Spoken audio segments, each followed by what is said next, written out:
Welcome to inspiration academy. গত দুদিনের video আশা করছি তোমরা দেখেছো এবং ভিডিও কেমন লাগছে অবশ্যই তোমরা কমেন্ট বক্সে জানাবে। চলো আজকে এসএসসি জিডি থার্ড সেট আমি নিয়ে এসেছি তোমাদের জন্য। আজকে 20টা কোশ্চেন আসছে, খুব গুরুত্বপূর্ণ কোশ্চেন। চলো আজকের কোশ্চেনগুলো আলোচনা করে নিই। তোমরা দেখতেই পাচ্ছ যে শুধুমাত্র একটা কোশ্চেন, এই 20টা কোশ্চেনের ভিতরেই যে তোমরা সীমাবদ্ধ থাকছো এমন নয়। এই 20টা কোশ্চেন যদি তোমরা করো, এর সঙ্গে আরও এক্সট্রা 20 থেকে 25টা ইনফরমেশন তোমরা জানতে পারছো, যেগুলো মানে যদি আমি হিসেব করি পার ডে তোমরা 50টা করে কোশ্চেন তোমরা এখান থেকে জানতে পারবে, যদি একটু ঠিকঠাকভাবে যদি মনোযোগ দিয়ে যদি ভিডিওগুলো দেখো। চেষ্টা করবে সবাই মনোযোগ দিয়ে ভিডিওগুলো দেখার এবং আমার চ্যানেলে সাবস্ক্রাইব করে রাখার পরবর্তী ভিডিওগুলোর জন্য। আর সেই সঙ্গে তোমাদের আমি আগামী হয়তো আজকে বা আগামী কালকে থেকেই হয়তো তোমাদের টপিক ওয়াইজ ভিডিও দুটো একটা করে নিয়ে আসতে থাকবো। দেখবে খুব গুরুত্বপূর্ণ টপিক যেগুলো থাকে পরীক্ষায়, সেই সমস্ত টপিকগুলো আমি নিয়ে আসবো। চলো শুরু করি আজকের সেট। ফার্স্ট কোশ্চেন, চলো দেখো। ফার্স্ট কোশ্চেন, ভারতের প্রথম উপগ্রহের নাম কি? ভারতের প্রথম কৃত্রিম উপগ্রহের নাম কি? এখানে একটা মিসিং আছে, এটা কৃত্রিম হতো, যাই হোক যখনই ভারতের উপগ্রহ বলবে তার মানে নিশ্চয়ই কৃত্রিমই হবে। তো কৃত্রিম উপগ্রহ কি? ফার্স্ট আর্যভট্ট। এটা তোমাদের সবার জানা। অ্যান্সার কি? আর্যভট্ট। দেখো উত্তর কী আছে, দেখো আর্যভট্ট। তাহলে আর্যভট্ট কবে প্রথম উৎক্ষেপণ করা হয়েছিল? দেখো 1975 সালে ফার্স্ট আর্যভট্টকে প্রথম উপগ্রহ আর্যভট্ট উৎক্ষেপণ করা হয়েছিল। ওকে, চলো এবার নেক্সট কোশ্চেন আসি। ভারতের জাতীয় ফুল কোনটি? অপশান গোলাপ, পদ্ম, জুঁই, সূর্যমুখী। বলো। এটার অ্যান্সার সবাই জানার, পদ্ম, লোটাস। দেখো পদ্ম সম্পর্কে দু একটা লাইন দেওয়া আছে, এক লাইন। পদ্মকে ভারতের জাতীয় ফুল হিসেবে গণ্য করা হয়, এটি পবিত্রতার প্রতীক। ঠিক আছে, তবে পদ্ম ফুলকে কেন জাতীয় ফুল হিসেবে গণ্য করা হয়? কারণ এটা একটি পবিত্রতার প্রতীক। চলো নেক্সট কোশ্চেনে আসি। আচ্ছা, বাংলাদেশের যেমন জাতীয় ফুল যদি বলে, বাংলাদেশের কিন্তু শাপলা ফুল। হ্যাঁ, পদ্ম আর শাপলা ফুলের ভিতরে ডিফারেন্স আছে। শাপলা ফুল হচ্ছে দেখবে সাদা কালারের হয় সাধারণত, মানে দেখতে প্রায় একই, কিন্তু পদ্মর আর শাপলার ভিতরে কিছুটা ডিফারেন্স আছে। চলো নেক্সট কোশ্চেন আসি এবার। শান্তিনিকেতন কে প্রতিষ্ঠা করেছিলেন? শান্তিনিকেতন কে প্রতিষ্ঠা করেছিলেন? সবার খুব জানা কোশ্চেন এবং কমন কোশ্চেন। অ্যান্সার কি? দেখো মহাত্মা গান্ধী, জওহরলাল নেহরু, রবীন্দ্রনাথ ঠাকুর নাকি সুভাষচন্দ্র বসু? তাহলে অ্যান্সার কি? রবীন্দ্রনাথ ঠাকুর। যারা বীরভূমে ঘুরতে গিয়েছো তারা দেখেছো শান্তিনিকেতন, ওখানে দেখবে রবীন্দ্রনাথের বিভিন্ন মূর্তি আছে বা বিভিন্ন রকম যে রবীন্দ্রনাথের যেসব স্মৃতি বিজড়িত বহু জায়গা আছে সেগুলো তোমরা দেখে আসতে পারবে। এবার দেখো কবে 1901 সালে রবীন্দ্রনাথ ঠাকুর শান্তিনিকেতন প্রতিষ্ঠা করেন। 1901 সালে শান্তিনিকেতন প্রতিষ্ঠা করে। আচ্ছা, এখানে যদি তোমাদের কোশ্চেন দিত যে বিশ্বভারতী কবে প্রতিষ্ঠা হয়, দেখো শান্তিনিকেতনের সঙ্গে বিশ্বভারতীর একটা সম্পর্ক রয়েছে। বিশ্বভারতী ইউনিভার্সিটি 1921 সালে প্রতিষ্ঠিত হয়। ঠিক আছে, যদি বলা হয় যে বিশ্বভারতী ইউনিভার্সিটি, তাহলে 1921 সালে প্রতিষ্ঠা হয়। চলো নেক্সট কোশ্চেনে আসি। বিখ্যাত অজন্তা গুহা, বিখ্যাত অজন্তা গুহা কোন রাজ্যে? মধ্যপ্রদেশ, মহারাষ্ট্র, তামিলনাড়ু নাকি উড়িষ্যা? অজন্তা গুহা জানি আমরা কি? অ্যান্সার সবার ওকে, মহারাষ্ট্র। চলো এটার উত্তর দেখে নিই। মহারাষ্ট্র। অজন্তা গুহাগুলি মহারাষ্ট্রে অবস্থিত, যা বৌদ্ধ চিত্রকলার জন্য বিখ্যাত। এই বৌদ্ধ চিত্রকলা, ঠিক আছে, আমরা বৌদ্ধ গৌতম বুদ্ধ, মানে বৌদ্ধ বলতে সাধারণত আমরা গৌতম বুদ্ধ। এবার এই বৌদ্ধ ধর্ম দুটো ভাগে ভাগ হয়েছিল, একটা মহাযান আর হীনযান, তাই তো? এই মহাযান সম্প্রদায়ে যারা ছিল তারাই সাধারণত এই বিভিন্ন চিত্রকলা সম্পর্কে বা এর বিভিন্ন রকম আর্টিস্টিক বিষয়ের উপরে তারা বেশি আগ্রহী ছিল। ওকে, চলো নেক্সট কোশ্চেনে আসি। 5 নম্বর কোশ্চেন, গ্র্যান্ড ট্রাঙ্ক রোড কে নির্মাণ করেন? বা জিটি রোড, যেটাকে আমরা বলি জিটি রোড, জিটি রোড বা গ্র্যান্ড ট্রাঙ্ক রোড, এটা তোমরা অনেকেই হয়তো দেখে থাকবে। যদি কোনো দিন তোমরা অনেকে স্টুডেন্ট, ম্যাক্সিমাম স্টুডেন্টই আমরা জানি যে বেলঘড়িয়া রিলেটেড, বেলঘড়িয়ার সাথে স্টুডেন্টের একটা খুব ওতপ্রোত সম্পর্ক আছে যারা কম্পিটিটিভে খাটো। তো ওখানে দেখবে জিটি রোড তোমরা দেখতে হবে ওখানে যদি কোনো দিন গিয়ে থাকো। তো এই জিটি রোড কে নির্মাণ করেছিলেন? তো অ্যান্সার কী হবে দেখো, আকবর, শেরশাহ সুরি, বাবর নাকি আলাউদ্দিন খলজি? জিটি রোড হচ্ছে শেরশাহ সুরি। ওকে, জিটি রোড শেরশাহ সুরি বা গ্র্যান্ড ট্রাঙ্ক রোড কে নির্মাণ করেছিলেন? শেরশাহ সুরি। দেখো শেরশাহ সুরি, শেরশাহ সুরি গেছিল এই রোড নির্মাণ করেন, যা চট্টগ্রাম থেকে পেশোয়ার পর্যন্ত, চট্টগ্রাম থেকে পেশোয়ার পর্যন্ত বিস্তৃত ছিল। অ্যাকচুয়ালি এটা বাংলাদেশের তখন ছিল, কিন্তু এখন এটা হচ্ছে আমাদের ওয়েস্ট বেঙ্গলের ভিতরেই সীমাবদ্ধ, পেশোয়ার পর্যন্ত, পেশোয়ার হচ্ছে পাকিস্তানের পেশোয়ার পর্যন্ত। এবার দেখো এখানে শেরশাহ সুরি, সুরি সুরি হচ্ছে শেরশাহের একটা বংশ, ঠিক আছে। এই সুরি বংশের প্রতিষ্ঠা ছিলেন শেরশাহ। ওকে, তো শেরশাহ সুরি। চলো নেক্সট কোশ্চেন আসি। শেরশাহ থেকে যেমন ঘোড়ার পিঠে ফার্স্ট ডাক চলাচল ব্যবস্থা কে চালু করেছিলেন, যদি বলে তাহলে শেরশাহ হবে। জিটি রোড কে চালু করেছিলেন, শেরশাহ হবে। শেরশাহ থেকে প্রচুর কোশ্চেন আসে যেগুলো তোমাদের পরীক্ষায় প্রায়ই এসে থাকে। চলো নেক্সট কোশ্চেন আসি এবার। প্রজেক্ট টাইগার, অর্থাৎ প্রজেক্ট টাইগার বা প্রজেক্ট টাইগার, ওই টাইগার প্রজেক্ট বা প্রজেক্ট টাইগার যেটাই বলো না কেন, কবে শুরু হয়েছিল? দেখো 1973, অ্যান্সার হচ্ছে 1973। ওকে, 1973 বাঘ সংরক্ষণের জন্য 1973 সালে প্রজেক্ট টাইগার শুরু হয়। প্রজেক্ট টাইগার বলতে টাইগার সংরক্ষণ, জানোই যে বাঘ সংরক্ষণ। রিসেন্টলি একটা কোশ্চেন তোমরা খুব ফেস করেছো হয়তো লাস্ট কয়েক বছরে, যে ভারতবর্ষে চিতাবাঘে যেহেতু বিলুপ্ত ঘটেছিল, তাই চিতাবাঘ কোন দেশ থেকে ভারতে নিয়ে আসা হয়েছিল। তো জানো চিতাবাঘ আমাদের ভারতে এসেছিল আফ্রিকা থেকে, আফ্রিকার একটা কান্ট্রির নাম যেটাকে নামিবিয়া। নামিবিয়া থেকে নিয়ে আসা হয়েছিল চিতাবাঘ। নামিবিয়া থেকে নিয়ে আসা হয়েছিল চিতাবাঘ। তো এই চিতাবাঘ ভারতে যখন রাখা হয়, তো এই প্রজেক্ট চিতা, এটার নাম ছিল প্রজেক্ট চিতা। এটা প্রজেক্ট চিতাটা আমাদের মাননীয় প্রধানমন্ত্রীর একদম একটা স্বপ্নের প্রজেক্ট, যে ভারতবর্ষে চিতাবাঘের যাতে বিস্তার ঘটে সেই কারণে প্রজেক্ট চিতা চালু করেছিলেন। চলো, ধনক শব্দের অর্থ খুব ইজি কোশ্চেন, নদী, ধনুক, পাহাড়, ফুল। এটার অ্যান্সার হচ্ছে ধনুক।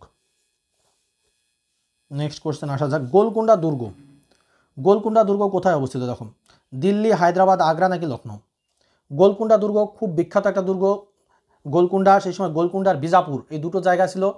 যখন মোগল আমলে এই দুটো জায়গাকে কোনোভাবেই মোগলরা নিজেদের আয়ত্তে নিয়ে আসতে পারে না। ভারতবর্ষের ম্যাক্সিমাম জায়গা আয়ত্তে নিয়ে আসতে পারলে ওই গোলকুন্ডার বিজাপুরকে কোনোভাবে দখল করতে পেরেছিল না, ঠিক আছে। তো এই গোলকুন্ডার বিজাপুরকে দখল করার জন্য ঔরঙ্গজেব প্রচুর সময় অতিবাহিত করেছিল সাউথ ইন্ডিয়ায়। তো অ্যান্সার কি? হায়দ্রাবাদ। তাহলে বুঝতে পারছো, যেহেতু আমি বললাম সাউথ ইন্ডিয়া, তাহলে সাউথ ইন্ডিয়ার ভিতরেই অবস্থিত থাকবে হায়দ্রাবাদ। চলো দেখো, হায়দ্রাবাদ, গোলকুন্ডা দুর্গ হায়দ্রাবাদে অবস্থিত। এটি মণি এবং হীরার জন্য বিখ্যাত ছিল। নেক্সট কোশ্চেন, নন্দী কার বাহন?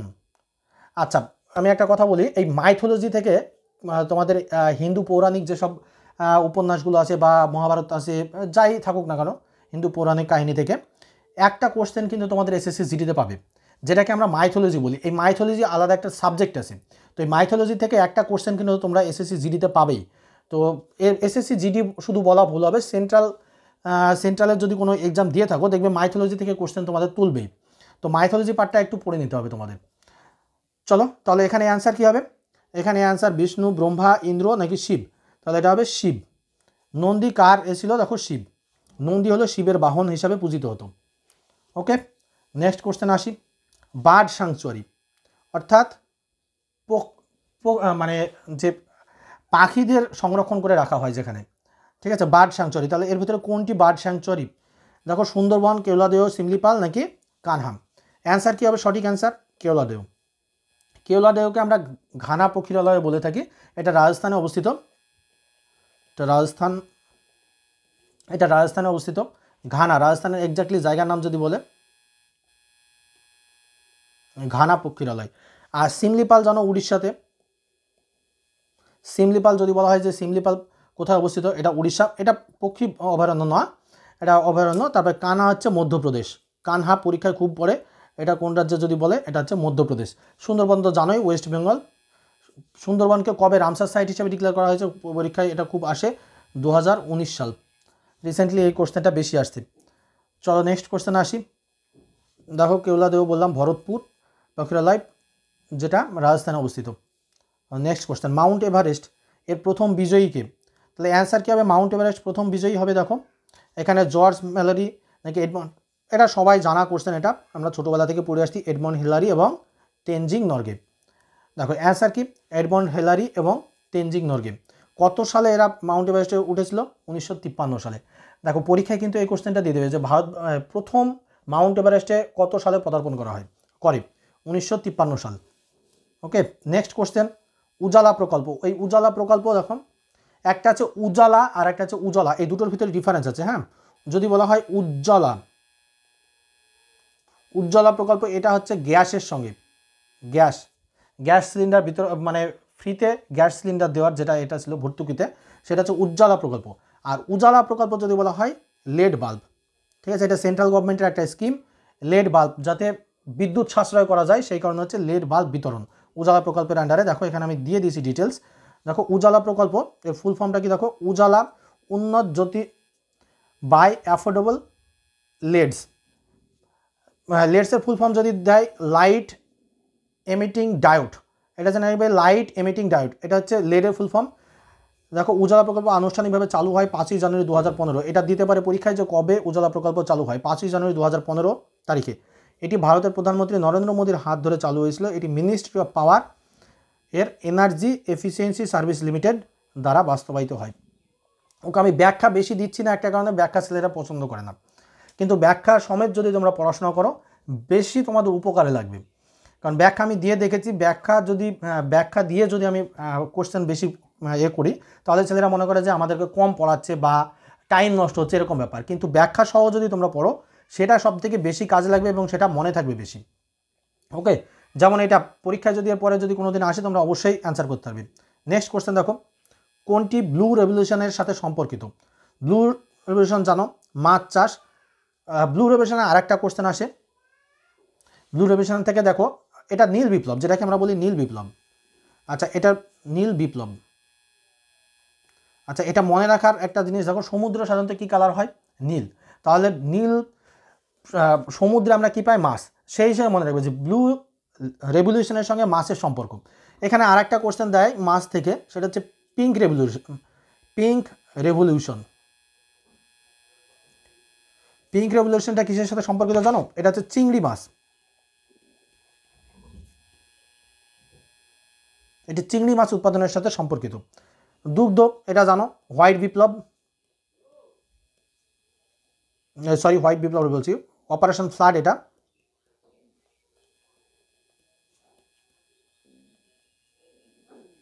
হচ্ছে অপারেশন ফ্লাড। কৃষিতে এক্স্যাক্টলি শুধুমাত্র কৃষির উপরে কোনো হয় না, এটা হচ্ছে সবুজ বিপ্লব, যেটা হচ্ছে আমাদের বিশেষ করে কোন দুটো সবুজ বিপ্লবে আমাদের কোন দুটো এর উপরে হয়েছিল? একটা হচ্ছে গম আর একটা হচ্ছে ধান। স্পেশালি গমের উৎপাদন বৃদ্ধির জন্য সবুজ বিপ্লব ঘটানো হয়। এটা হয়েছিল সাধারণত ম্যাক্সিমাম পার্টটা হয়েছিল পাঞ্জাব আর হচ্ছে হরিয়ানা, এই দুটো রাজ্য আমাদের, পাঞ্জাব আর হরিয়ানা। পশুপালনের সাথে কোনো বিপ্লব সেভাবে এখনও জড়িত নয়। তো ভারতবর্ষের সবথেকে বড় পশু মেলা কোথায় যদি হয়, কোশ্চেন একটা দেয় যে ভারতবর্ষের সবথেকে বড় পশু মেলা কোথায়, তাহলে অ্যান্সার হবে একটা জিনিস জেনে রাখবে যে সোনপুর, বিহারের সোনপুর হচ্ছে ভারতবর্ষের সবথেকে বৃহত্তম পশু মেলা। চলো এবার নেক্সট কোশ্চেনে আসি। ব্লু রেভলিউশন অলরেডি আমি ব্যাখ্যা বলে দিয়েছি। ভারতের প্রথম মহিলা গভর্নর, দেখো ভারতের প্রথম মহিলা গভর্নর যদি দেখি আমরা, তাহলে ভারতের প্রথম মহিলা গভর্নর কী করবো আমরা? দেখো সরোজিনী নাইডু। বাকি এখানে ইন্দিরা গান্ধী ভারতবর্ষের প্রথম প্রধানমন্ত্রী, মহিলা প্রধানমন্ত্রী। ভারতবর্ষের ফার্স্ট মহিলা প্রাইম মিনিস্টার যদি আসে তাহলে হবে ইন্দিরা গান্ধী। বিজয়লক্ষ্মী পণ্ডিত হচ্ছে ভারতের প্রথম মন্ত্রী। প্রতিভা প্যাটেল হচ্ছে ভারতের প্রথম রাষ্ট্রপতি, ভারতের প্রথম প্রেসিডেন্ট, মহিলা প্রেসিডেন্ট। ভারতবর্ষের প্রথম মহিলা প্রেসিডেন্ট হচ্ছে প্রতিভা প্যাটেল। সরোজিনী নাইডু হচ্ছে বললাম যে ভারতবর্ষের প্রথম মহিলা গভর্নর। বিজয়লক্ষ্মী প্রথম মন্ত্রী, আর ইন্দিরা গান্ধী হচ্ছে ফার্স্ট প্রাইম মিনিস্টার। চলো নেক্সট কোশ্চেন আসি। দেখো কত সালে সরোজিনী নাইডু হয়েছিল? 1947 সালে উত্তরপ্রদেশের প্রথম মহিলা গভর্নর হন। কোথাকার যদি কোশ্চেন দেয় যে প্রথম সরোজিনী নাইডু গভর্নর কোথাকার ছিলেন, তাহলে হচ্ছে উত্তরপ্রদেশে। চলো next question, Kaziranga national park. Kaziranga national park জানো এটা কিসের জন্য বিখ্যাত বলেছে? কিসের জন্য বিখ্যাত কাজিরাঙ্গা ন্যাশনাল পার্ক? কোথায় অবস্থিত? আসাম। Kaziranga national park Assam. দেখো সিংহ, এক শৃঙ্গ গন্ডার, বাঘ নাকি হাতি? এটা সবার জানা কোশ্চেন, এক শৃঙ্গ গন্ডারের জন্য বিখ্যাত। কাজিরাঙ্গা ন্যাশনাল পার্ক আসামে অবস্থিত, এটা হচ্ছে এক শৃঙ্গ গন্ডারের জন্য বিখ্যাত। চলো নেক্সট কোশ্চেনে আসি। পিঙ্ক সিটি, আচ্ছা পিঙ্ক সিটি নামে কোন শহর পরিচিত? পিঙ্ক সিটি এখানে মুম্বাই, কলকাতা নাকি জয়পুর, চেন্নাই? পিঙ্ক সিটির অ্যান্সার কী হবে? জয়পুর। পিঙ্ক সিটি হচ্ছে জয়পুর। দেখো পিঙ্ক সিটি জয়পুর, তাহলে জয়পুরকে তার গোলাপি স্থাপত্যের কারণে পিঙ্ক সিটি বলা হয়। জয়পুরকে তার গোলাপি স্থাপত্যের কারণে। ওকে, চলো নেক্সট কোশ্চেন। আচ্ছা, জয়পুর যদি বলা যায়, জয়পুর কোন রাজ্যে অবস্থিত নিশ্চয়ই জানো, এটা রাজস্থান। এটা রাজস্থানে জয়পুর অবস্থিত। চলো নেক্সট কোশ্চেন আসি। জল জীবন মিশন, জল জীবন মিশনের মূল উদ্দেশ্য কি? দেখো, জল জীবন মিশনের মূল উদ্দেশ্য হচ্ছে প্রত্যেক বাড়িতে পানীয় জল সরবরাহ। এই সেন্ট্রাল গভর্নমেন্টের স্কিম থেকে একটা করে কোশ্চেন তোমাদের থাকবেই মাস্ট। এসএসসি জিডি পরীক্ষায় বা সেন্ট্রালের যে কোনো পরীক্ষায় এই সেন্ট্রাল গভর্নমেন্টের যতগুলো স্কিম আছে সেখান থেকে একটা কোশ্চেন মাস্ট থাকবেই। তো সেন্ট্রালের স্কিমগুলো ভালো করে খুঁটিয়ে খুঁটিয়ে পড়তে হবে। দেখো, আমি এখানে দিয়ে দিয়েছি স্কিম জল জীবন মিশন। দেখো, জল জীবন মিশন কি? জল জীবন মিশনের লক্ষ্য হলো প্রত্যেক বাড়িতে পাইপের মাধ্যমে বিশুদ্ধ পানীয় জল পৌঁছানো। বর্তমানে দেখবে যেগুলো গ্রামগঞ্জের দিকে জল প্রত্যেক বাড়িতে বাড়িতে পৌঁছে দিচ্ছে, এটা হচ্ছে জল জীবন মিশনের মেন লক্ষ্য। দেখো, জল জীবন মিশন কী বলছে, আনুষ্ঠানিকভাবে চালু হয় কত সালে? 15ই অক্টোবর 2019। সালটা পরীক্ষায় দেয় যে কবে এই মিশন চালু হয়েছিল, এভাবে দিয়ে দেবে। যেমন আমাদের ওয়েস্ট বেঙ্গল থেকে বেশি দেয় কন্যাশ্রী প্রকল্প কবে চালু হয়েছিল, এরকম টাইপ কোশ্চেন বেশি থাকে। জল জীবন মিশন 2019 তারিখে ভারতের প্রথম প্রধানমন্ত্রী নরেন্দ্র মোদীর দ্বারা চালিত হয়। তারপরে কি দেখো, এই প্রকল্পের মূল উদ্দেশ্য ছিল 2024 সালের মধ্যে, টার্গেটটা দেখো, 2024 সালের মধ্যে প্রত্যেক গ্রামীণ পরিবারের ঘরে নিরাপদ এবং পর্যাপ্ত ট্যাপ পানি পৌঁছে দেওয়া। অর্থাৎ টার্গেট সাল কত ছিল? 2019 সালে চালু হয়েছে, কিন্তু টার্গেট সাল কত ছিল? 2024। অর্থাৎ 5 বছর টার্গেট নিয়েছিল প্রত্যেক বাড়িতে বাড়িতে জল নিশ্চিত করবে, সারা ভারতে প্রত্যেক বাড়িতে বাড়িতে, হর ঘর জল। ঠিক আছে, এই ট্যাগ লাইন ছিল হর ঘর জল। ওকে, তাহলে একটা স্কিম, আজকে দুটো স্কিম তোমাদের এই 20টা কোশ্চেনের ভিতরে দুটো স্কিম সম্পূর্ণ করলাম আমি। এরকম টোটাল ভারতবর্ষের যে স্কিমগুলো আছে সেই স্কিমগুলো নিয়ে আমি একটা ভিডিও নিয়ে আসবো, সেই ভিডিওটা ভালো করে দেখবে তোমরা। ওকে, চলো। পঞ্চায়েতি রাজ, দেখো পঞ্চায়েতি রাজ কত স্তরের? পঞ্চায়েতি রাজ আমরা জানি 3 স্তরের পঞ্চায়েতি রাজ। আচ্ছা, পঞ্চায়েতি রাজ থেকে আরেকটা কোশ্চেন থেকে যে ভারতবর্ষে প্রথম পঞ্চায়েত কোথায় চালু হয়েছিল? প্রথম চালু হয়েছিল রাজস্থান। রাজস্থানের যদি এক্সাক্ট জায়গার নাম দেয় তাহলে হবে নাগৌর।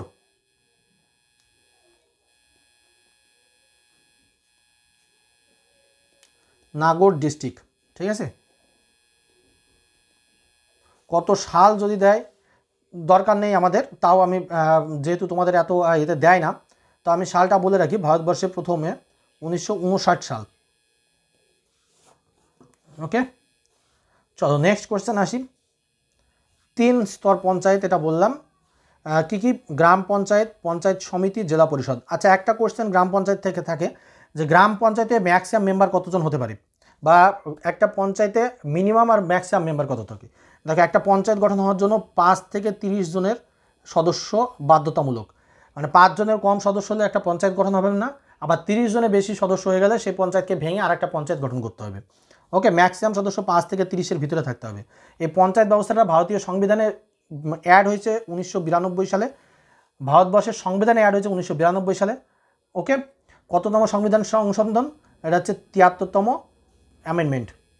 আর যদি বলা হয় আমাদের যে আমাদের ভারতীয় এই পঞ্চায়েতি রাজ সিস্টেমটা সংবিধানের কোন পার্টি আমরা প্রথম দেখতে পাই, তাহলে এটা হবে ডিপিএসপি, অর্থাৎ ডিপিএসপি বা directive principle of state policy, বা ডিরেক্টিভ প্রিন্সিপাল অফ স্টেট পলিসির আমরা 40 নম্বর আর্টিকেলে প্রথম এখানে পঞ্চায়েত গঠন সম্পর্কে একটা বলা আছে, পঞ্চায়েত গঠনের বিষয়ে বলা আছে 40 নম্বর আর্টিকেলে। DPSP, directive principle of state policy, অর্থাৎ নির্দেশমূলক নীতিতে, ভারতবর্ষের সংবিধান নির্দেশমূলক নীতিতে 40 নম্বর আর্টিকেলে এই বিষয়টা বলা রয়েছে।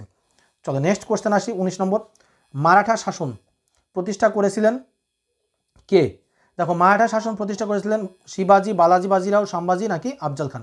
জানো এখানে শিবাজি থেকে আমাদের এবছর কোশ্চেন আসার সম্ভাবনা বেশি, কারণ যে সাবা সিনেমাটা হয়েছিল, সাবা সিনেমা নিয়ে প্রচুর বিতর্ক হয়েছে, শিবাজি লাইফ নিয়ে সিনেমাটা তৈরি হয়েছে, তাই এই শিবাজি থেকে কোশ্চেন আসার সম্ভাবনা এবছর পরীক্ষায় বেশি। এবং এটা অবশ্যই দেখে রাখবে যে প্রত্যেকটা যারা এখন কম্পিটিটিভ খাটছো তারা শিবাজিটা ভালো করে পড়ে রাখবে। দেখো, শিবাজি মারাঠা সাম্রাজ্যের প্রতিষ্ঠাতা ছিলেন। ওকে, আচ্ছা, এখানে শিবাজি কোথায় জন্মগ্রহণ করে পরীক্ষায় আসে? শিবনের পার্বত্য দুর্গে শিবাজি প্রথম মানে কত সালে রাজ্যাভিষেক হয়? 1774 সালে। ঠিক আছে, 1774 সালে রাজ্যাভিষেক হয় কোন দুর্গে? এই সব কোশ্চেনগুলো বেশি আসে রায়গড় দুর্গে। ঠিক আছে, ওকে, এরকম টাইপ যেগুলো আছে এগুলো অধ্যায় ভিত্তিক ক্লাস যখন নিয়ে আসবো তখন এগুলো সব ডিটেলস পেয়ে যাবে। চলো নেক্সট কোশ্চেন, রবীন্দ্রনাথ ঠাকুর কোন উপাধি পেয়েছিলেন? দেখো রবীন্দ্রনাথ ঠাকুর কোন উপাধি পেয়েছিলেন? ভারতরত্ন, কবিগুরু, গুরুদেব নাকি দেশবন্ধু? তো জানো এটা সবাই, কবিগুরু। রবীন্দ্রনাথ ঠাকুর কবিগুরু। কে উপাধি দিয়েছিলেন? মহাত্মা গান্ধী তাকে কবিগুরু বা গুরুদেব উপাধি দিয়েছিলেন। সরি, কবিগুরু না, গুরুদেব, আমি ভুল বলেছি এটা, গুরুদেব। গুরুদেব উপাধি দিয়েছিলেন। মানে অপশানগুলো এত নিয়ারেস্ট, যাই হোক গুরুদেব, আমি নিজেই ভুল করে ফেলছি, গুরুদেব। ওকে, তো সকলকে আবার ধন্যবাদ আমার চ্যানেলের লাস্ট মানে ভিডিওটা শেষ পর্যন্ত দেখার জন্য। সকলকে ধন্যবাদ। পরবর্তী সেটে আরও গুরুত্বপূর্ণ প্রশ্ন থাকবে তোমাদের জন্য। আর অবশ্যই একটা কথা তোমাদের বারবার বলছি, লাইক, কমেন্ট এবং সাবস্ক্রাইব এটা করো, তবে আমার ভিডিও তৈরি করতে আরও বেশি আগ্রহ আসবে। আর কমেন্টটা এই কারণেই তোমরা করবে, তোমাদের কোন রিলেটেড ভিডিও দরকার আমাকে একটু কমেন্ট বক্সে জানাবে, আমি সেই রিলেটেড এবং সেই টপিক ওয়াইজ ভিডিও তোমাদের সামনে নিয়ে আসবো, যেটা থেকে তোমাদের কনসেপ্ট ফুল ক্লিয়ার হবে এরকম আমি ভিডিও নিয়ে আসবো। থ্যাংক ইউ সকলকে আবার। আর আরেকটা বিষয় লাস্ট আরেকবার বলে রাখি, যে আমাদের West Bengal police mock test series চলছে আমাদের অ্যাপসে, আইএকে বলে যে অ্যাপসটা আছে, অ্যাপসের লিঙ্ক আমি ডেসক্রিপশন বক্সে দিয়ে রাখবো। সেখান থেকে তোমরা এই ভিডিওটা অবশ্যই মক টেস্টগুলো প্রতি রবিবার এভরি সানডে তোমরা মক টেস্টগুলো দিতে পারবে। দেখবে অলরেডি 2টো মক টেস্ট কমপ্লিট হয়েছে, 10খানা মক টেস্ট হবে পরীক্ষার আগে পর্যন্ত। পরপর প্রত্যেক সানডে মক টেস্টগুলো হয়ে থাকে, মক টেস্টগুলো ওখান থেকে তোমরা দিয়ে রাখবে। থ্যাংক ইউ আজকে। আর যদি কোনো দরকার থাকে আমাকে এই নম্বরে কল করবে। যে কোনো আমাদের এখানে, যেহেতু এটা আমাদের আবাসিক প্রতিষ্ঠান, তাই আবাসিকে যদি অ্যাডমিশনের প্রয়োজন হয় আমাদের এখানে কল করবে, আমি ডিটেলস তোমাদের জানিয়ে দেব। ওকে, থ্যাংক ইউ লাস্ট পর্যন্ত থাকার জন্য আবার।